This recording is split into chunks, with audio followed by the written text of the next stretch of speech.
Last time we showed you guys how to insert people in trees using filters and also transform commands.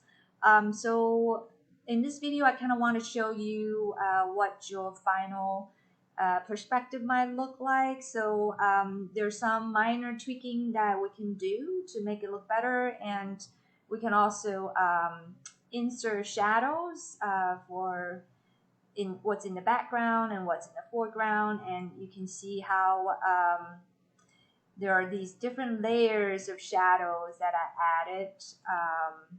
So here's a shadow for the planter wall right here, and it becomes progressively smaller and it wraps around the corner. And then there's the tree back there. I made it a bit more transparent. You can see how the opacity level is about 70, because I kind of want to make what's in the foreground darker and what's in the background lighter. And that also shows the continuation of the structure behind them. So you can see I added a shadow for that tree back there. And then here's a layer for the tree that I was playing with. And I also make that one more transparent so we can see through and see the structure behind. And then I added a shadow back there as well. And all the shadows are inspired by the shadow of this guy that's swimming. And you can see how all the trees are darker for the lower right hand corner and lighter for the upper left hand corner. And then I added a bigger tree in the foreground because my objective was to kind of hide the letter in the water. So by adding that shadow, it doesn't look as bad. It looks as if this is part of the tree trunk shadow. And then we can also look at this family that I inserted here. So I added a mask that is about 50% opacity because they are actually facing away from the sun.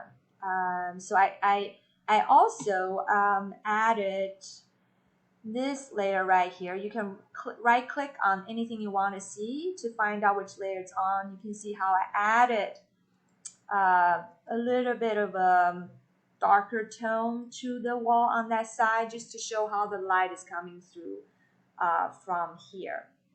So these might be the minor tweaking that you should add to your rendering to make it look more realistic. And then also this family right here actually has a little bit of the shadow back here that I created. So I mask it out, and then the family has shadow behind them as well, and then I distorted the shadow using transform tool to create the shadow.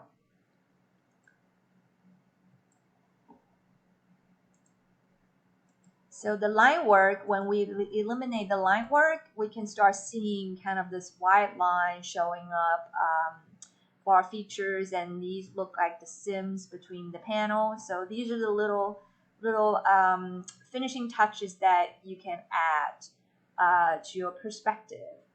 So let's just see. So for the people, we can also add a layer mask that's gonna help us sort of soften up the water that they came in with. So if you look at the original image, you see how the family actually has some water rippling pattern around them and white background. So you can mask out the white background, and you can also create a 50% gray tone mask so that it will composite with your water a bit better.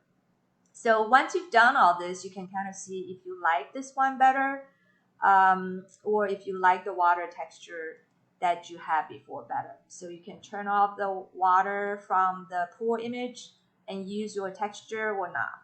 So I'm going to leave all this up to you guys, and if you have specific questions about troubleshooting, please send them my way and I'll create videos specifically for those. See you soon.